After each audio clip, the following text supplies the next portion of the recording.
Hi friends, দেখো এটা কিসের জন্য বলো? এটা কিন্তু আটা গোলা না। আজ বানাবো পাটিসাপটা। এটা সুজি আর ময়দার ব্যাটার। দেখো তো সুজিটাকে কিন্তু আমি 2 ঘন্টা আগে ভিজিয়ে রেখেছিলাম। এবার তার সাথে ময়দা দিয়ে আপনারা যতটা সুজি নেবেন ততটাই ময়দা দেবেন। যদি আপনাদের 2 কাপ সুজি হয় 2 কাপ ময়দা যাবে। দিয়ে এইভাবে এটাকে গুলতে হবে। আপনারা এটাকে দুধ দিয়েও গুলতে পারেন, আবার জলেও গুলতে পারেন। দেখুন ব্যাটারটার কনসেন্ট্রেটই এরকম হবে, দেখতেই পাচ্ছেন। দেখুন এরকম হবে। এটাকে ভালো করে ফেটিয়ে ফেটিয়ে এর মধ্যে আমি 1 টেবিল চামচ মতো নুন দিয়েছি আর 1 চামচ মতন চিনি দিয়েছি। চিনিটা কম দিয়েছি যেহেতু আমরা মিষ্টি পছন্দ করি না অত, তাই জন্যে। আর নারকেলে তো মিষ্টি আছেই। দেখো দেখতে পাচ্ছ, এটাকে এরকম ভালো করে ফেটিয়ে ফেটিয়ে এটাকে অনেকক্ষণ ধরে এরকম করে ফাটাতে হবে, যাতে এর ভেতরে কোনো লাম্পস না থেকে যায়। কোনো রকম লাম্পস থাকলে এটা ভালো হবে না। দেখো আমার এবার ব্যাটারটা হয়েছে, আমি চলে এসেছি। এরকম আগে তেল ব্রাশ করে নিতে হবে তাওয়াতে। আগে একটু এরকম তেল ব্রাশ করে নিলাম।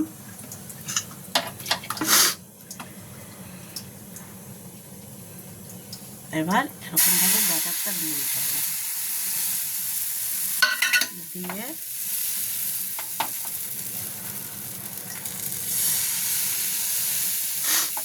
এটাকে এরকমভাবে ঘুরিয়ে চারিদিকে একদম সুন্দর করে দিতে হবে।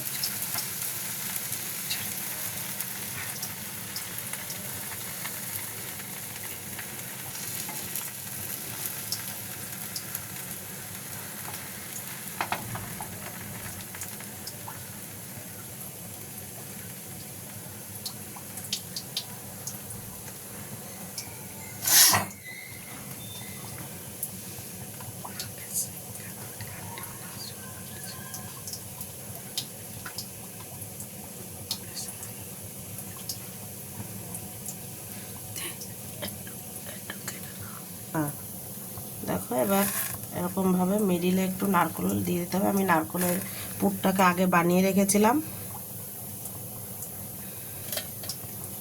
এবার এটাকে এরকমভাবে সাবধানে উল্টে দিতে হবে। দেখো দেখো আমার কিন্তু একটা কমপ্লিট। দেখতে পাচ্ছ, এরকম দুধারে একটু চেপে দিতে হবে যাতে নারকেলটা না বেরিয়ে যায়। নারকেলের ওটা বানানোর জন্য গুড় দিয়ে নারকেলটাকে মেখে কড়াইতে দিয়ে 5-7 মিনিট একটু হালকা আছে ওটাকে নেড়ে চেড়ে নিলেই ওটা নারকেলের পুরটা রেডি হয়ে যাবে। দেখতে পাচ্ছ পারফেক্ট আমার হয়ে গেছে।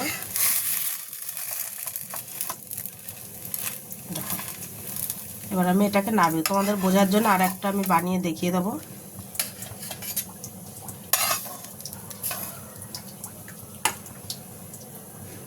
দেখো আমি আর একবার তেল ব্রাশ করে নিলাম।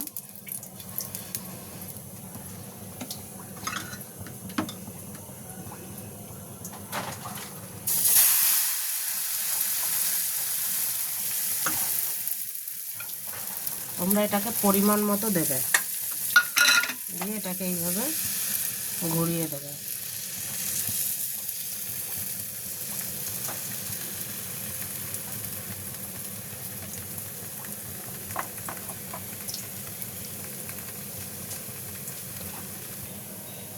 দেখো আবার আমি এরকমভাবে নারকেলের পুরটা দিয়ে দেবো।